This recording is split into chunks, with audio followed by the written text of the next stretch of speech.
My mother stood in our family living room on Christmas morning, watching my sister's 3 kids tear into brand new iPhone 15 Pro Max boxes while my 2 daughters sat frozen on the couch, staring at their matching $15 Target pajama sets.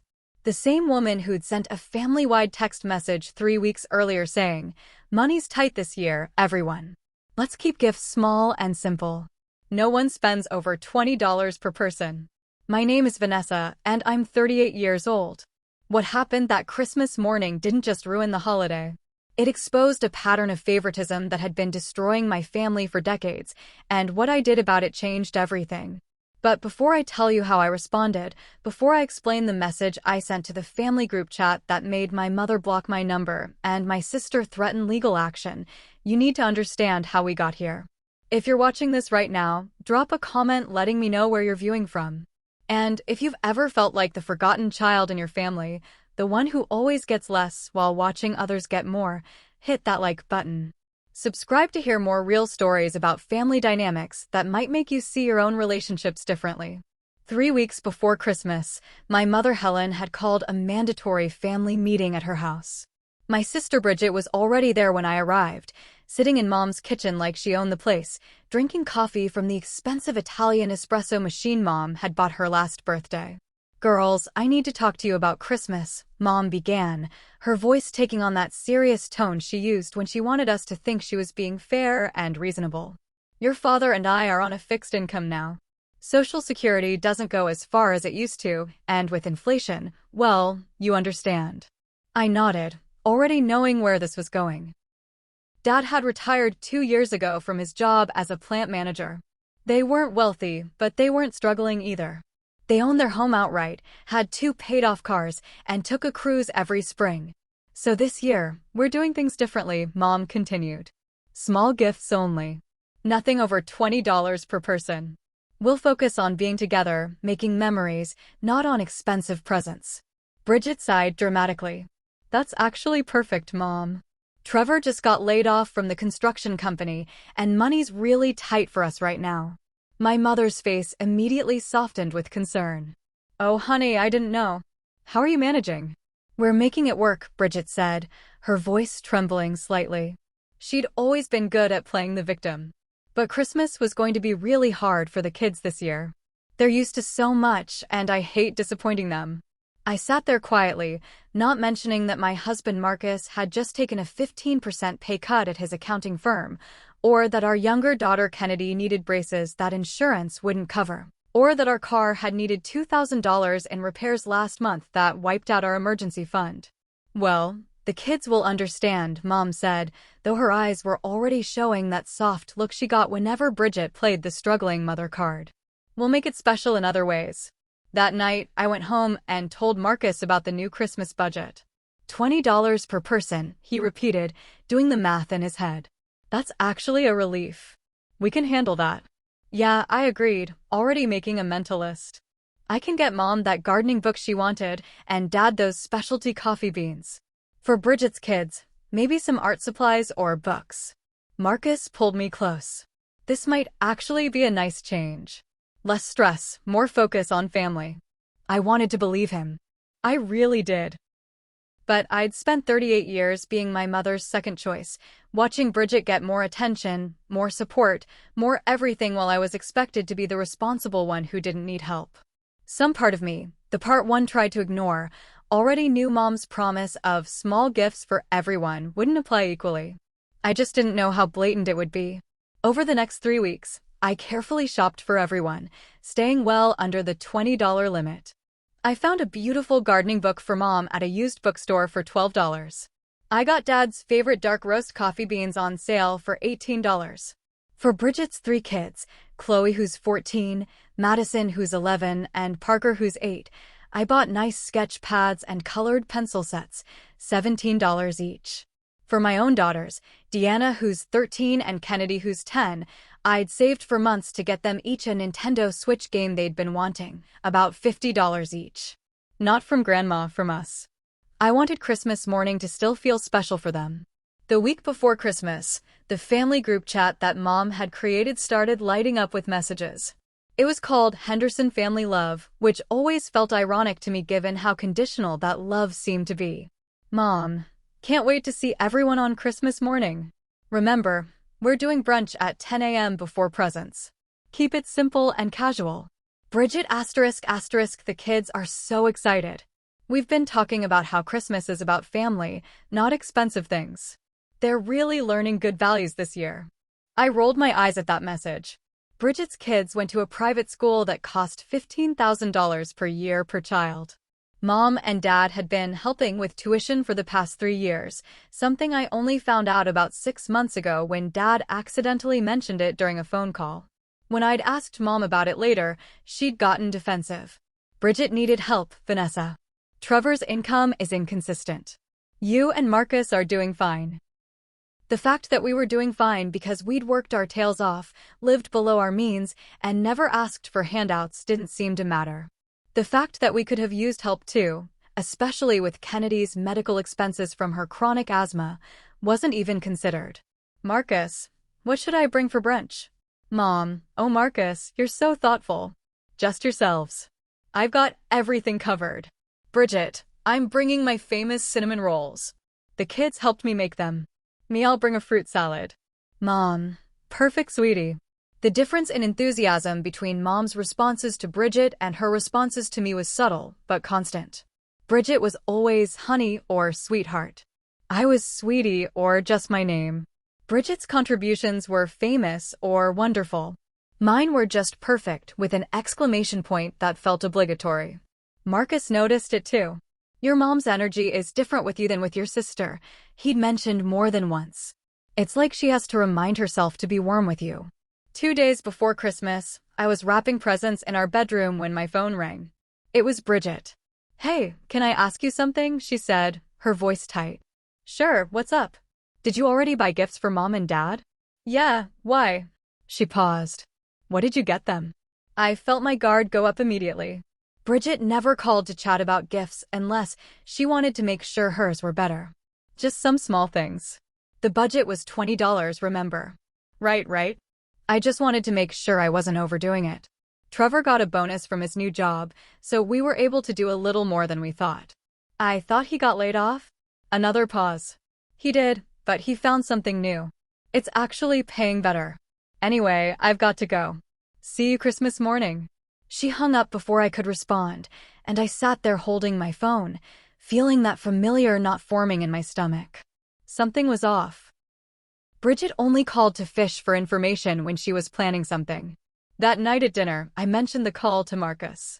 She's probably going to break the budget, he said, twirling spaghetti on his fork. But that's between her and your parents. We stuck to what was asked. That's what matters. You're right, I agreed, but the knot in my stomach didn't go away.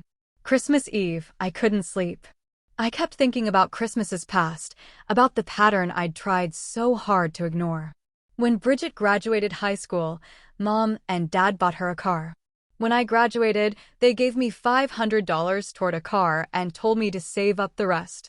When Bridget got married, they paid for half the wedding, over $20,000. When Marcus and I got married, they gave us $2,000 and said it was all they could afford. When Bridget had her first child, Mom took 3 weeks off work to help her. When I had Deanna, Mom visited twice for a few hours each time, saying she didn't want to intrude. Every time I'd tried to talk to Mom about the difference in treatment, she had the same responses. Bridget needs more help, or you're so independent, you don't need us as much, or my personal favorite, you're being too sensitive. Eventually, I stopped trying to talk about it. I accepted my role as the strong one, the one who didn't need anything, the one who could handle everything alone. It was easier than constantly feeling rejected. But lying there on Christmas Eve, staring at the ceiling while Marcus slept beside me, I realized something. I'd spent my entire adult life trying to earn my mother's equal love and attention by being perfect, by not needing anything, by never complaining. And all it had gotten me was a mother who felt comfortable treating me like an afterthought because she knew I wouldn't make a fuss about it. Marcus stirred beside me. You okay? He mumbled. Yeah, I whispered. Just thinking about tomorrow. It'll be fine, he said, already falling back asleep. It's just one day. But it wasn't just one day. It was a lifetime of one days, all adding up to a relationship where I constantly gave and rarely received, where I was expected to understand and accommodate while my sister was coddled and prioritized. I got up and went to check on my daughters. Deanna was sprawled across her bed, her room covered in posters of her favorite bands. Kennedy was curled up with her stuffed animals, her nebulizer on the nightstand in case she needed it during the night. Looking at them sleeping peacefully, I made a promise to myself. Whatever happened tomorrow, I wouldn't teach them that being the easy child, the one who doesn't complain, meant accepting less. I wouldn't model a relationship where you diminish yourself to keep others comfortable. I just didn't know yet how much that promise would cost me. Christmas morning started normally enough. We arrived at Mom and Dad's house at 9:45 a.m., right on time. Bridget's SUV was already in the driveway, which wasn't surprising. She lived 10 minutes away while we drove 45 minutes from across town. Merry Christmas! Mom opened the door, pulling Deanna and Kennedy into hugs. My beautiful granddaughters. Come in, come in. The house smelled like cinnamon and coffee. Dad was in his recliner reading the newspaper, and he looked up with a genuine smile. There's my Vanessa, he said warmly. Dad had always been more consistently kind to me than Mom, though he never stood up to her when it came to the different treatment. Bridget's kids were already in the living room. Chloe was on her phone, barely looking up when we entered. Madison was playing with some small toy, and Parker was running around hyped up on sugar. Vanessa. Marcus. Bridget came over with her arms out for hugs. Merry Christmas. The girls looked so pretty. We exchanged pleasantries while Mom finished setting up the brunch buffet. Everything looked beautiful, as it always did. Mom took pride in her hosting abilities. During brunch, the conversation was light. Bridget talked about Trevor's new job in construction management. Mom asked about Marcus's work. Dad told the same jokes he told every year. The kids chattered about their holiday break from school. I noticed Mom kept glancing at the presents under the tree with a strange expression. Anticipation, maybe? Excitement? It made me nervous. After we cleared the dishes, Mom clapped her hands together. Okay, who's ready for presents? The kids cheered and rushed to the living room. We adults followed more slowly, settling into our usual spots. I sat on the couch with Marcus on one side and Kennedy pressed against my other side. Deanna sat on the floor near her cousins. All right, let me play Santa, Dad said, moving toward the tree. But Mom stopped him. Actually, honey, let me do it this year. I want to hand these out in a specific order. That should have been my first warning. Mom picked up a small wrapped box and handed it to me.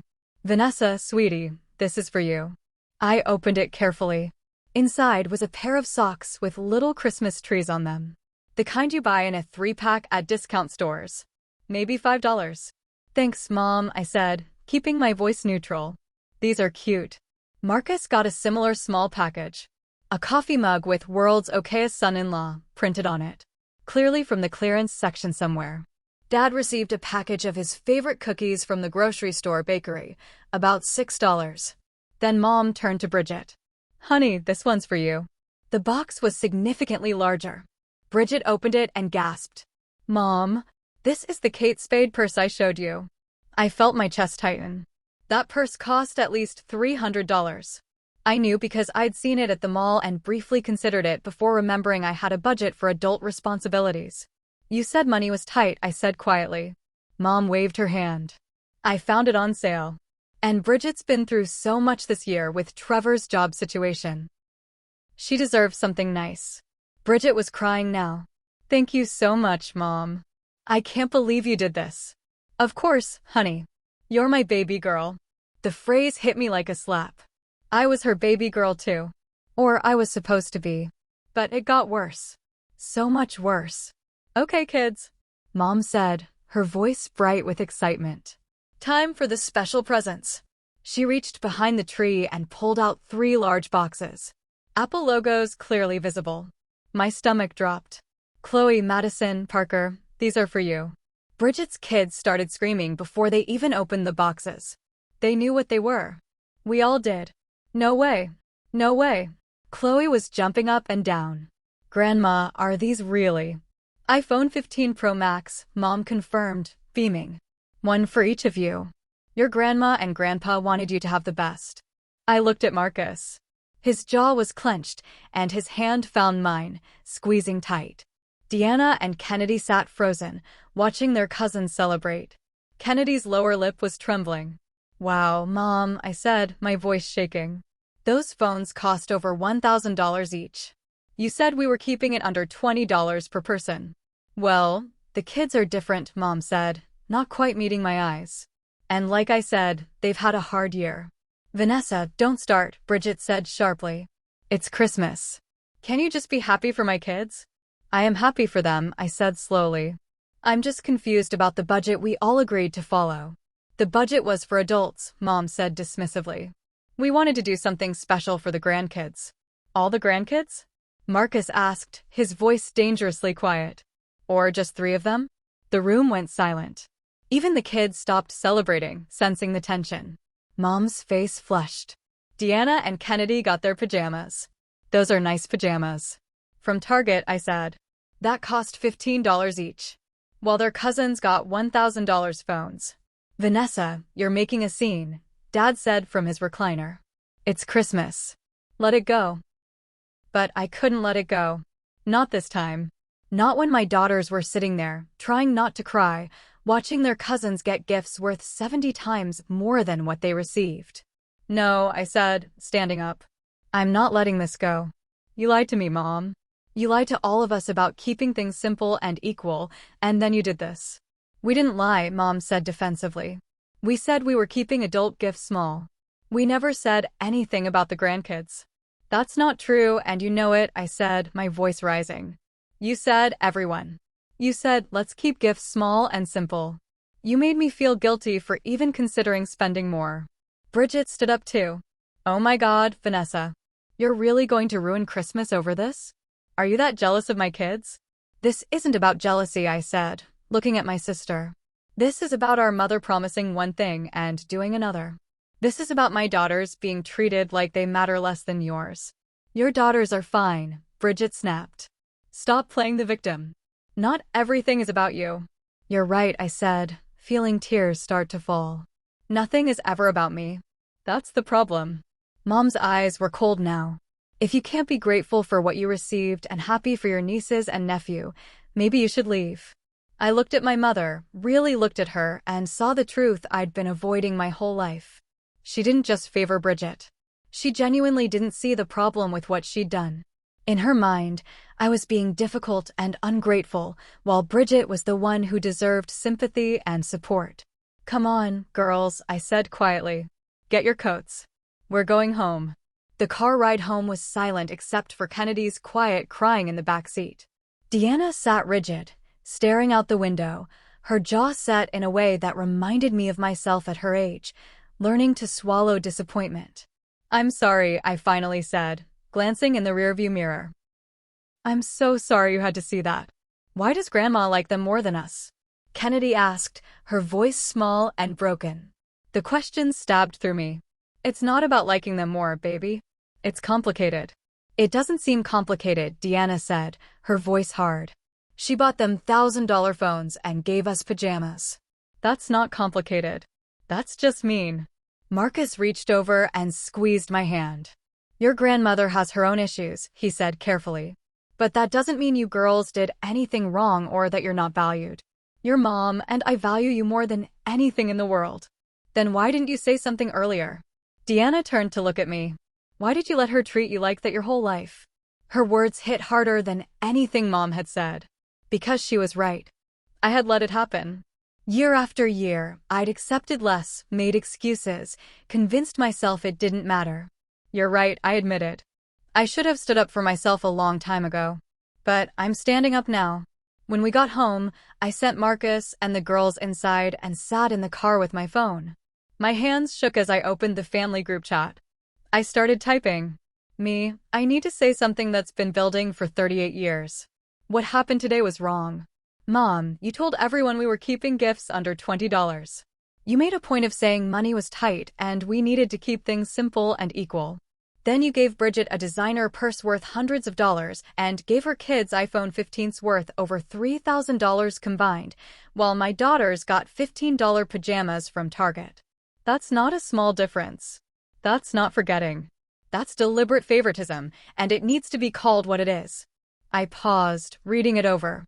My finger hovered over the send button. Once I sent this, there was no taking it back. The fake peace we'd maintained for years would shatter. I pressed send. Then I kept typing. This isn't just about today. This is about every time Bridget got more. Every time her struggles mattered more than mine. Every time I was told to be understanding while she was given everything she asked for. I'm done pretending this is normal or acceptable. I'm done teaching my daughters that. Being the easy child means accepting less. Today you showed them, clearly, that they matter less than their cousins in your eyes. And I will not expose them to that anymore. Send. We will not be attending family events until this is addressed and changes are made. Real changes, not just apologies to smooth things over. My daughters deserve a grandmother who treats them equally. Until that happens, we're done. Send. My phone started buzzing immediately. Bridget, are you kidding me right now? You're really going to blow up the family over Christmas presents? How selfish can you be? Mom, Vanessa, I'm very disappointed in you. What you're doing is manipulative and hurtful. We gave you gifts. We included you. You're choosing to be ungrateful. Bridget, my kids are crying because of you. They think they did something wrong. You've ruined Christmas for everyone because you're jealous. I watched the messages pile up, feeling strangely calm. For the first time in my life, I wasn't scrambling to smooth things over, to apologize for having feelings, to make everyone else comfortable at my own expense. Bridget, your kids got $1,000 phones. They'll be fine. My kids learned today that their grandmother values them at 1/70th of what she values yours. Let that sink in. Mom, I'm not being ungrateful. I'm being honest. You lied about the budget to make me stick to it while you spent thousands on Bridget's family. That's not generosity. That's manipulation. And I'm not participating anymore. My phone rang. Mom. I declined the call. It rang again. Bridget. Declined. Then came the text from Dad. Dad, Vanessa, your mother is very upset. Can we talk about this calmly after the holiday? Dad, I know there have been differences in how things have been handled over the years. But family is important. Let's not let this tear us apart. At least Dad acknowledged there had been differences. It was more than Mom would ever admit. Dad, I love you. But after the holiday has been my whole life. I'm always asked to wait, to understand, to be patient. Meanwhile, Bridget gets everything immediately. I'm done waiting for equal treatment. I muted the group chat and went inside. Marcus was in the kitchen making hot chocolate for the girls. How bad is it? He asked quietly. About as bad as expected. Mom says I'm manipulative. Bridget says I ruined Christmas. Dad wants to talk about it later. He pulled me into a hug. I'm proud of you. Are you? I felt tears starting again. I just blew up my family on Christmas. You set a boundary, he corrected. A boundary that should have been set decades ago. And you did it protecting our daughters. That's not blowing up the family. That's refusing to let them blow up our kids' self-worth. That night, after the girls went to bed, I checked my phone one last time. There were 47 unread messages in the family group chat. I didn't read them. Instead, I opened a new message to the girls. Deanna and Kennedy, I want you both to know something. Today was hard, and I'm sorry you had to experience that hurt. But I also want you to learn from it. Your worth is not determined by how others treat you. You don't have to accept less to keep the peace. You don't have to shrink yourself to make others comfortable. Stand up for yourselves, always. Love, Mom. I knew they wouldn't see it until morning. But I needed to write it, needed to make that promise permanent. The next morning, my phone showed 73 unread messages. But there was also a text from an unexpected source. Deanna, I read your message, Mom. Thank you for standing up for us yesterday. I know it was hard. Love you. Kennedy Grandma was mean. You were brave. Thank you, Mommy.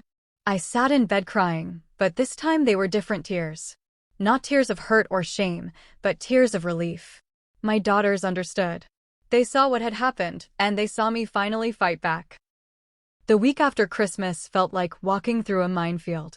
Every day brought new messages, new attempts at manipulation, new family members weighing in on the situation. My Aunt Carol, Mom's sister, sent a long text about how family should forgive and forget. My cousin Jennifer called to say I was being too harsh. Even my Uncle Richard, who I barely spoke to, sent a message saying I should apologize to keep the peace. But the most revealing messages came from people I didn't expect. Trevor, Bridget's husband, ***, hey Vanessa. I know things are messy right now, but I wanted you to know that I didn't know about the phones until Christmas morning.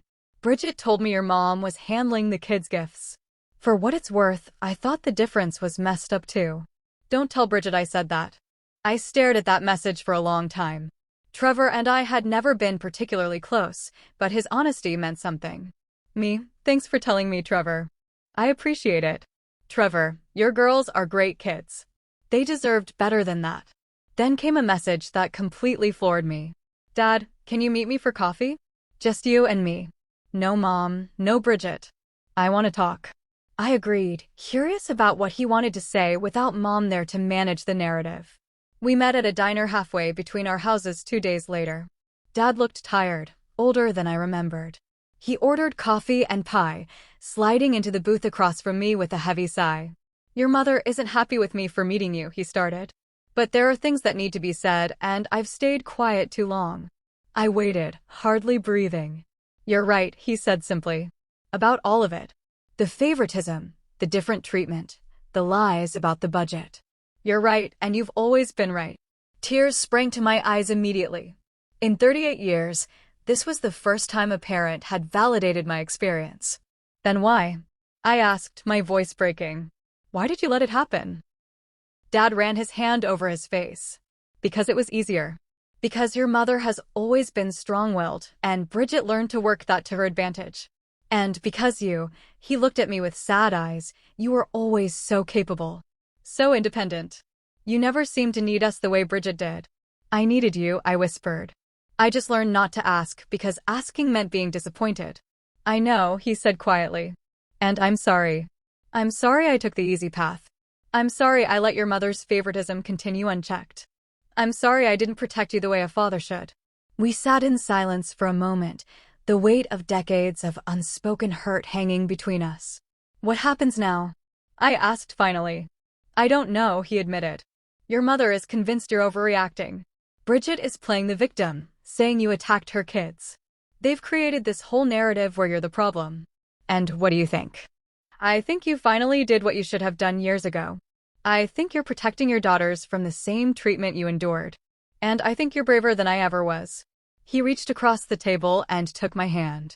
I can't fix your mother. I can't make Bridget see reason. But I can tell you that I see you. I've always seen you. And I'm proud of the woman you've become despite, not because of how this family treated you. I sobbed then, right there in the diner booth. All the years of feeling invisible, of feeling like I wasn't enough, came pouring out. And my father, who had been passive my whole life, held my hand and let me cry. I need to ask you something, I said when I could speak again. The money you've given Bridget over the years. The help with her kids' tuition, the bailouts when Trevor lost jobs. How much has it been? Dad looked uncomfortable. Vanessa, that's not. How much, Dad? He sighed. Over the years? Probably close to $150,000. The number hit me like a truck. And how much have you given me? The $2,000 for your wedding. A few hundred here and there for birthdays. So maybe $5,000 total over 2 decades. He nodded, shame clear on his face. I'm not angry about the money itself, I said carefully. I'm angry about the lie. The lie that you didn't have money to help me when I needed it. The lie that we were all being treated the same. The lie that I was being too sensitive when I noticed the difference. You're right to be angry, Dad said. What your mother did at Christmas was just the most visible example of something that's been happening your whole life. And I enabled it by staying quiet. Meanwhile, the family group chat had become a war zone. I'd unmuted it briefly to find pages of messages. Aunt Carol, family is more important than pride, Vanessa. Your mother is heartbroken. Cousin Jennifer, this is so immature. It's not about the gifts, it's about being together. Bridget, I can't believe you're putting Dad in the middle like this. He's stressed and it's affecting his health. If something happens to him, it's on you. That last message from Bridget made me see red. She was trying to weaponize Dad's health against me. Me, Bridget, Dad's health is affected by stress, you're right. Maybe the stress of maintaining Mom's favoritism toward you for 38 years. Maybe the stress of watching one daughter get $150,000 in help while the other gets crumbs. Don't you dare try to make me responsible for consequences of Mom's choices. The chat went silent for a full hour after that message. Then, Mom, how dare you discuss our private financial matters in the family chat? What we choose to do with our money is our business. Me, it stopped being private when you made it obvious. When you gave Bridget's kids phones worth thousands and mine pajamas worth $15. You made it public. I'm just naming it. Mom, you know what, Vanessa? You're jealous. You've always been jealous of your sister. That's what this is really about. Me, I'm not jealous of Bridget. I'm disappointed in you. There's a difference. Bridget, stop talking about my kids. They didn't do anything wrong. Me, I never said they did. This isn't about them. This is about Mom's choices and the pattern of favoritism that you benefit from and refuse to acknowledge. Mom, that's it. I'm done with this conversation. Vanessa, you are no longer welcome in my home until you can be respectful and appreciative. Me, I'll be respectful when I'm respected. And I'll be appreciative when there's something to appreciate. Until then, as I said, we're done. I left the group chat. Blocked Mom's number. Blocked Bridget's number. Marcus found me sitting on the floor of our bedroom, phone in hand, shaking. It's done, I told him. I just cut off my mother and sister. How do you feel? I thought about it. Scared. Sad. But also lighter? Is that wrong? It's not wrong, he said, sitting beside me. You've been carrying their dysfunction for 38 years. Of course it feels lighter to put it down. That night, I couldn't sleep again. But this time it wasn't anxiety keeping me awake. It was clarity. For the first time in my life, I'd chosen myself and my daughters over my mother's comfort. I'd refused to shrink, to accommodate, to accept less. And the sky hadn't fallen. My world hadn't ended. If anything, I felt more solid, more real, than I ever had. 3 months have passed since that Christmas morning. The silence from my mother and sister has been absolute, but my life has been anything but silent. In February, Dad started coming over for dinner every Tuesday. Just him, no Mom. At first, the girls were quiet around him, uncertain. But slowly, they've opened up. He asks about their homework, their friends, their interests. Real questions with real interest. He's trying, in his own quiet way, to make up for lost time.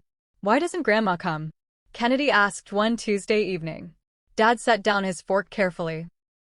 Because Grandma and your mom are working through some grown-up disagreements. But that doesn't change how much I love you girls. Does Grandma love us? Deanna asked, her voice flat. The question hung in the air. Dad looked at me, then back at Deanna. Your grandmother loves you in the way she knows how, he said finally. But sometimes people show love differently, and sometimes the way they show it isn't enough. That's not your fault. That's their limitation, not yours. It was the most honest answer he could give, and I was grateful for it. In March, something unexpected happened. Trevor called me. I left Bridget, he said without preamble. Moved out last week. I was shocked. Trevor, I'm so sorry. What happened? A lot of things, he said tiredly. But watching what happened at Christmas, watching how she treated you and your kids, and then seeing her double down and blame you for everything, it made me see patterns I'd been ignoring for years. He paused. The money your parents have given us? I thought it was maybe $20,000 over the years. Last month I found bank statements. It's been $150,000. And Bridget's been hiding purchases, running up credit cards, spending money we don't have because she expects your parents to bail us out. I don't know what to say, I admitted. I'm not calling for sympathy, he said. I'm calling because the kids have been asking about you and your girls. They miss their cousins.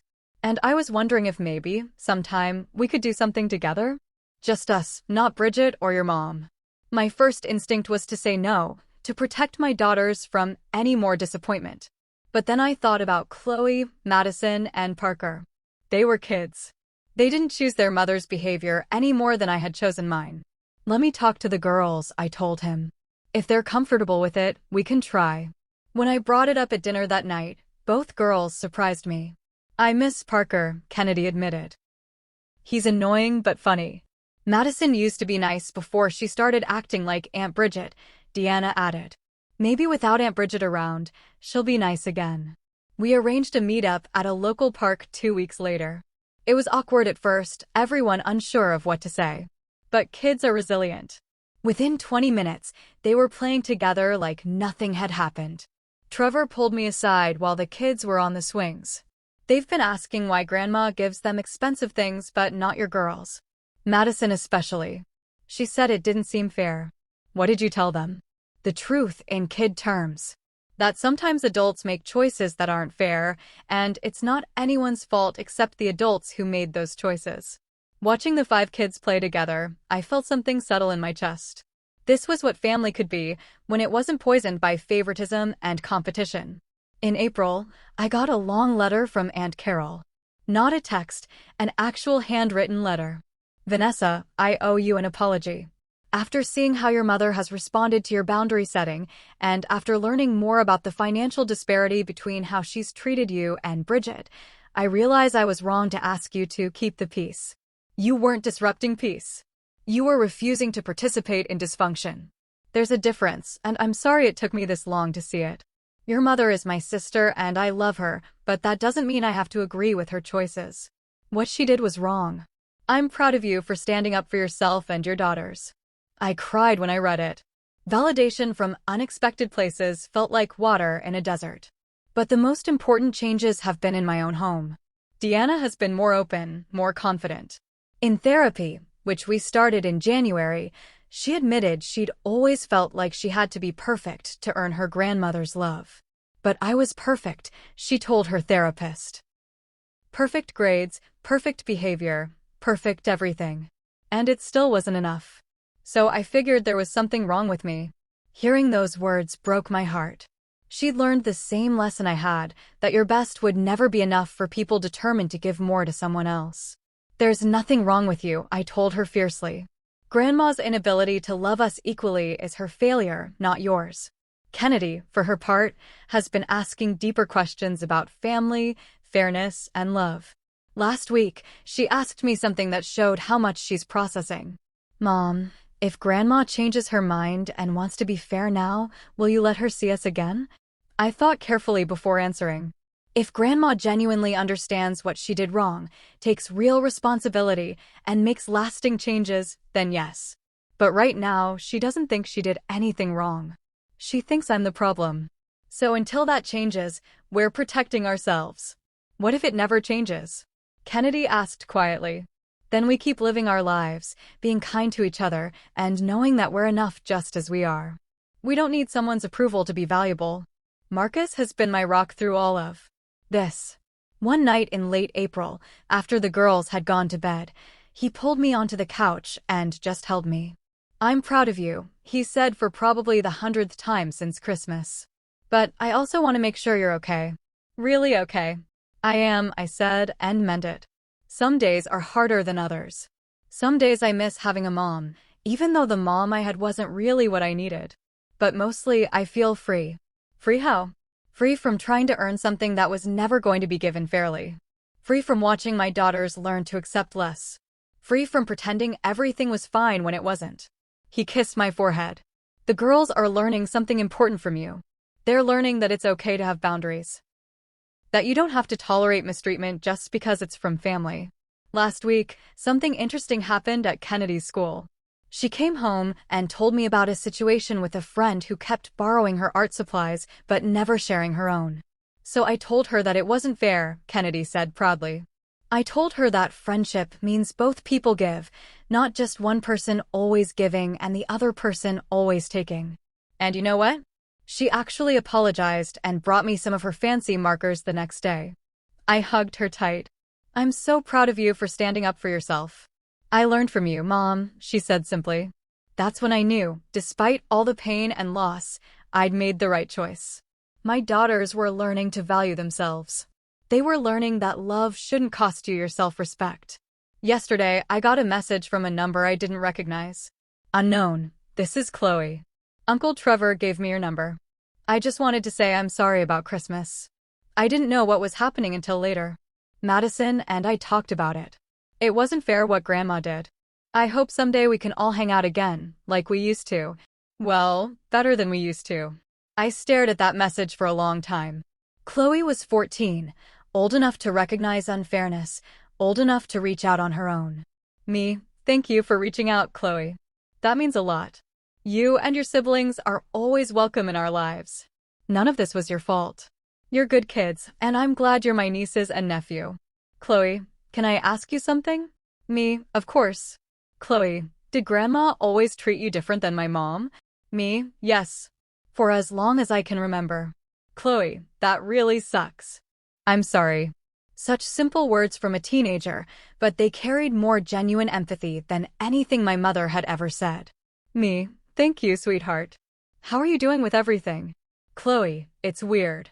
Mom is angry all the time. Dad moved out. Grandma keeps saying you're the problem. But when I think about Christmas, all I remember is your daughter's faces when they saw our phones. They looked so sad. And that's not your fault.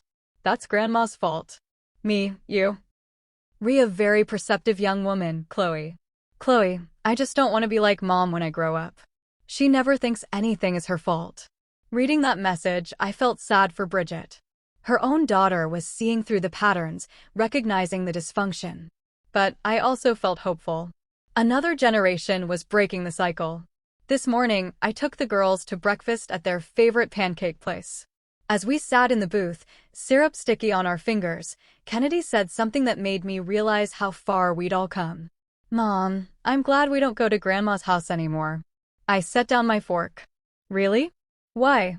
Because we always felt bad there. Like we were doing something wrong just by existing.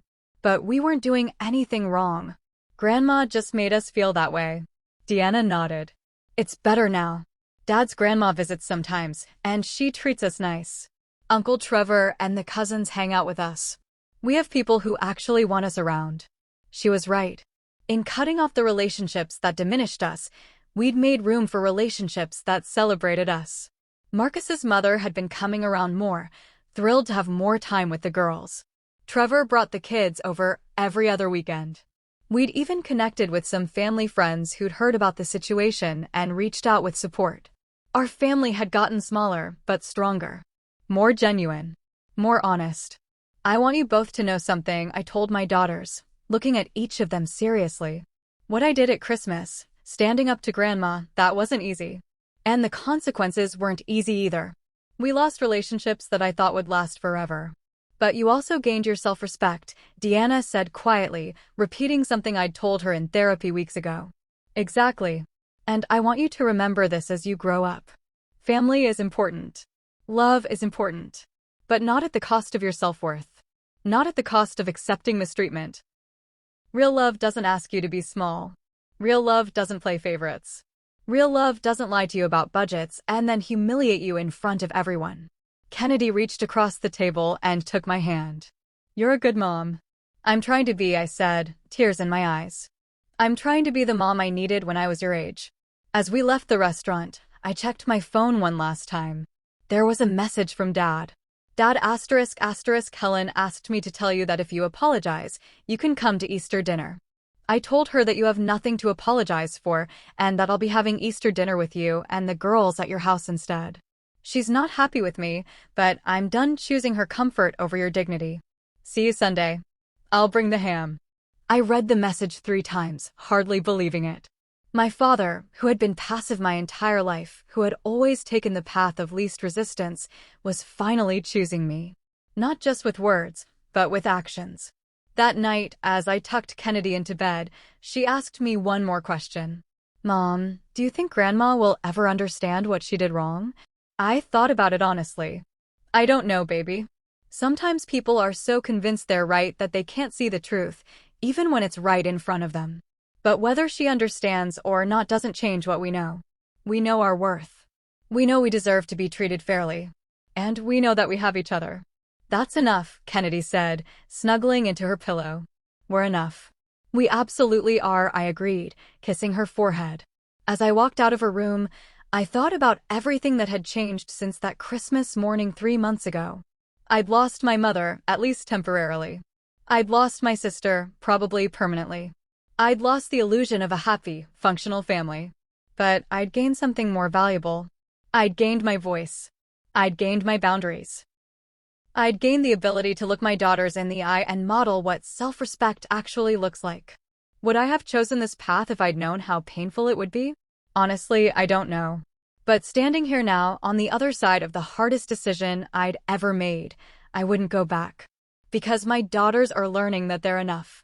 They're learning that they don't have to accept less to keep others comfortable. They're learning that standing up for yourself isn't selfish, it's necessary. And those lessons? Those are worth more than 1,000 iPhones. Those are worth more than my mother's approval. Those are worth everything. So if you're watching this and you've ever felt like the forgotten child, the one who always gets less while someone else gets more, I want you to hear this. You're not crazy. You're not too sensitive. You're not imagining it. And you deserve better. You deserve people who celebrate your success instead of dimming their light on others who overshadow yours. You deserve people who keep their promises. You deserve people who don't play favorites with your children. And if the people in your life can't give you that, then you deserve the courage to walk away, to build a new family of people who choose you not out of obligation, but out of genuine love and respect. It won't be easy. There will be holidays that feel empty. There will be moments when you question yourself. There will be people who tell you you're overreacting, that you're being too harsh, that family is family and you should just forgive and forget. But forgiveness without accountability isn't peace. It's just pretending. And you don't owe anyone that pretense, not even your mother. 3 months ago, I stood in my mother's living room watching my daughters' faces as their cousins got $1,000 phones while they got clearance pajamas. And I made a choice. I chose them. I chose me. I chose truth over comfort. And I would make that choice again every single time. If you've experienced favoritism in your own family, drop a comment sharing your story. You're not alone. Hit that like button if this resonated with you, and subscribe for more real stories about family dynamics, boundaries, and choosing yourself. Remember, you're not responsible for other people's refusal to treat you fairly. You're only responsible for how you respond to it. Choose yourself. Always, asterisk.